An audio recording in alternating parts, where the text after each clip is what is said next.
नमस्कार, स्वागत है आपका मेरी दुनिया में। कैसे हैं आप लोग? आशा करती हूँ बिल्कुल ठीक होंगे और मैं भी बिल्कुल ठीक हूँ। तो आज इस वीडियो में मैं माघ महीने में पड़ने वाली बसंत पंचमी के बारे में बताऊंगी।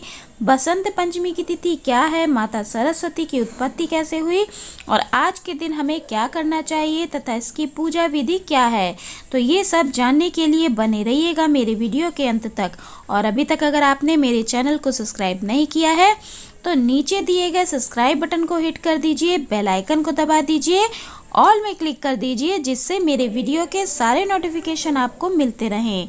तो चलिए शुरू करते हैं। तो सबसे पहले जानते हैं कि माँ सरस्वती का प्राकट्य कैसे हुआ। ब्रह्मा जी ने जब सृष्टि की रचना की तो इस सृष्टि में कोई शब्द नहीं था, सब मौन थे, कोई भी न बोल रहा था न बातचीत कर रहा था। तब ब्रह्मा जी भगवान विष्णु के आदेश से पृथ्वी पर अपने कमंडल से जल छिड़क देते हैं, जिससे उस जगह पर कंपन शुरू हो जाता है और वहां से चतुर्भुजा वाली एक देवी प्रकट होती हैं, जिनके 2 हाथों में वीणा और एक हाथ वरदान के रूप में माला को पकड़े हुए और एक हाथ में कुछ ग्रंथ दिखाई पड़ते हैं। इनको देखकर ब्रह्मा जी बहुत प्रसन्न होते हैं और उन्होंने माता से वीणा को नाद करने के लिए कहा। और माता ने जब वीणा से नाद किया तो सबको वाणी मिल गई और सबको शब्द मिल गए, जिनको वीणा वादिनी माँ सरस्वती कहा जाता है।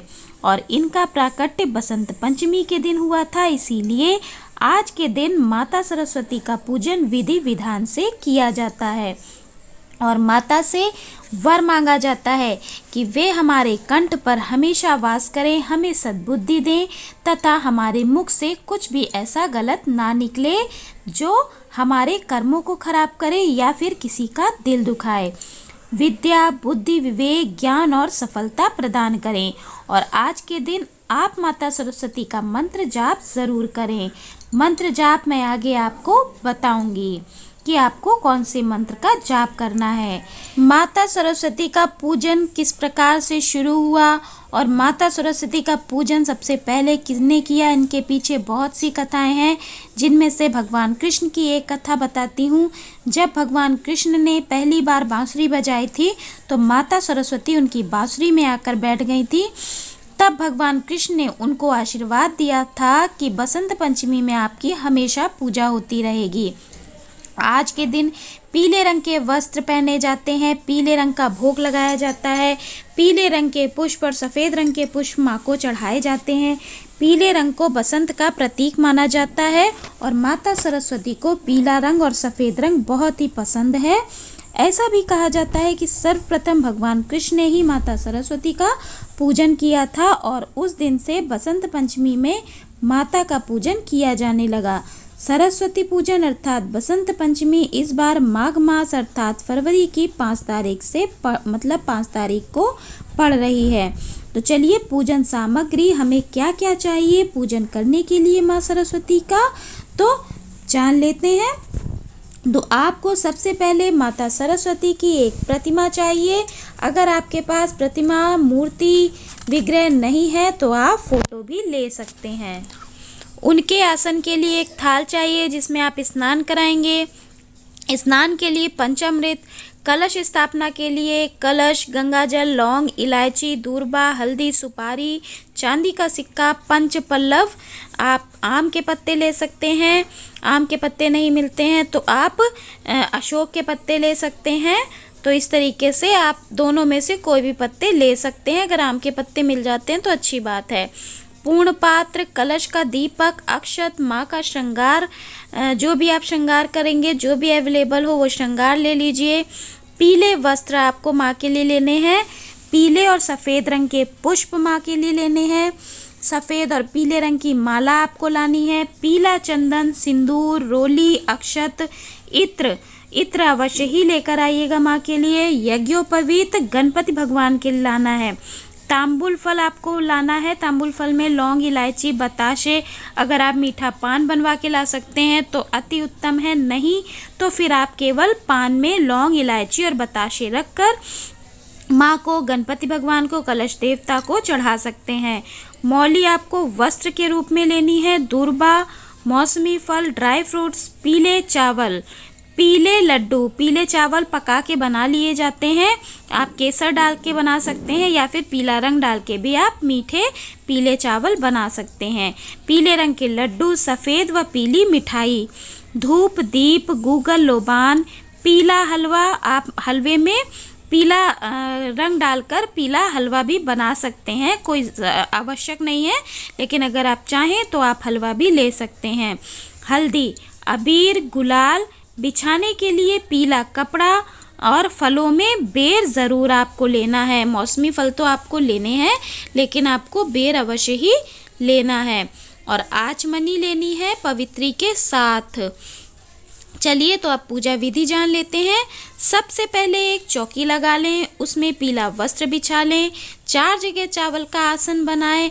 एक में आपको दीपक रखना है, एक में आपको कलश रखना है एक आसन में, और एक आसन में आपको गणपति भगवान गौरा माँ को रखना है, बैठाना है, और एक में आपको सरस्वती माँ को बैठाना है। तो 4 आसन आपको बनाने हैं।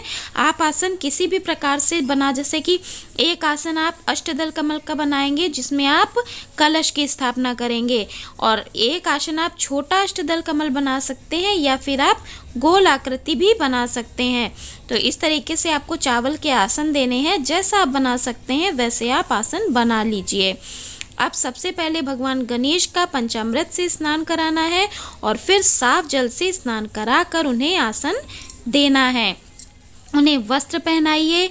अब माता का पंचामृत से स्नान कराइए, उन्हें भी वस्त्र पहनाइए, श्रृंगार कीजिए और फिर उन्हें भी आसन दीजिए। अब अष्टदल कमल के ऊपर कलश की स्थापना कीजिए।